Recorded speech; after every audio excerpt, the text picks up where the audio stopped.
Hello and welcome to how to make a pinhole camera. Well, first we'll start with the ingredients. You need a clean box or container. We're using a Cadbury drinking chocolate container.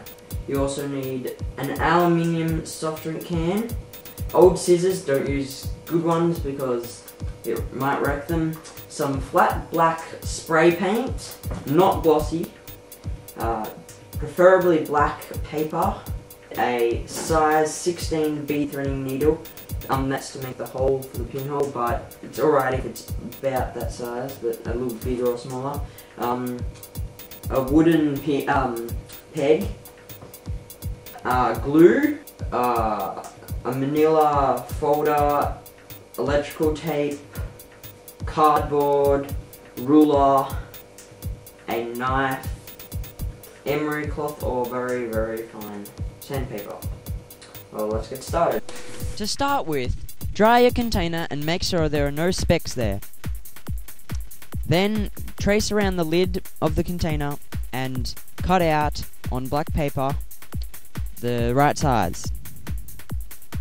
Then paste them on. This is to make sure no light can sneak in through the lid of the camera.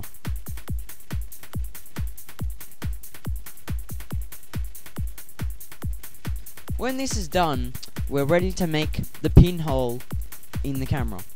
Measure out the middle of the box and cut a hole in it, about 1 centimeter by 1 centimeter. This could be tricky.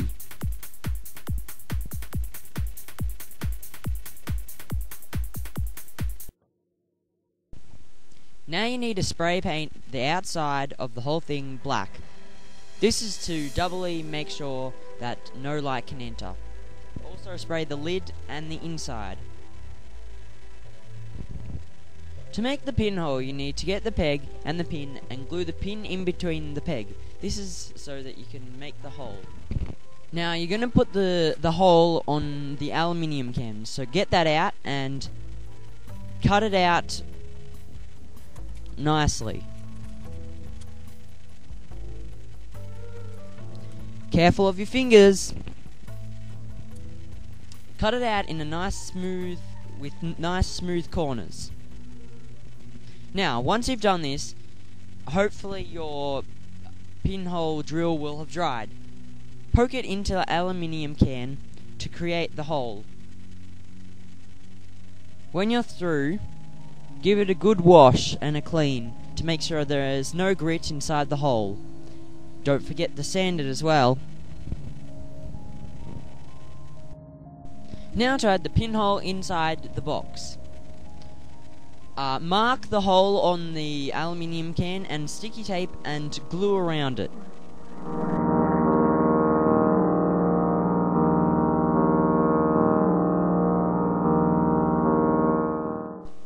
And carefully put it inside where the hole is that you previously made. Now load the camera with photographic paper or film. You need to do this in a lightproof bag or a dark room. This is because photographic paper and film is light sensitive. If it gets exposed to light, the paper will be ruined. Are you ready to take your first picture? Well, the best exposure time in sunlight is about 20 seconds. Put blue tack over the hole and take it off, then put it back on after about 20 Now seconds. it's time to develop the paper. You'll need developer, stop bath, and fixer. It's great if you have a neighbour or a friend who has some of this because this stuff is fairly expensive. Now to mix up the chemicals.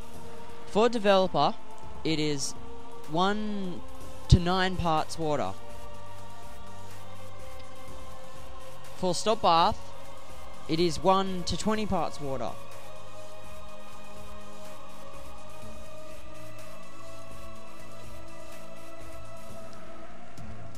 And for fixer, it's 1 to 9 parts water.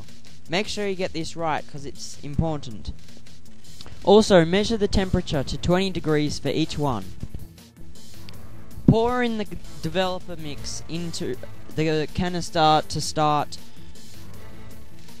developing the image.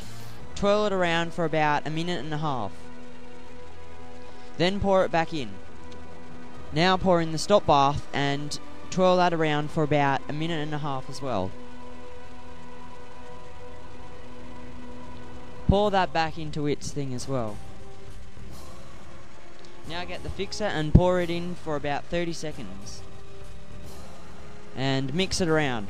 Pour it out, and now you need to wash it, so pour in some water and mix that around for about close to 2 minutes.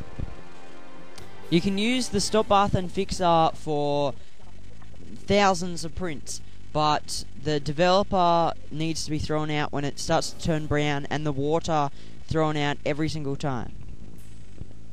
Pour out the water and take out your first photo, then hang it up to dry.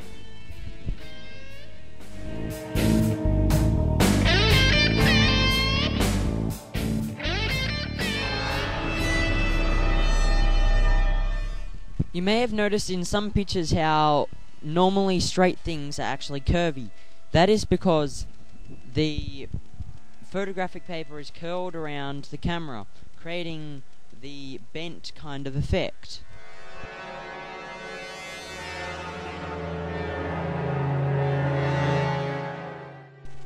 If you plan on taking a photo inside, make sure there is a lot of light, because this is what my picture turned out like. I hope you had a lot of fun learning about pinhole cameras and how to develop prints. It's a very interesting thing, developing and printing. Bye.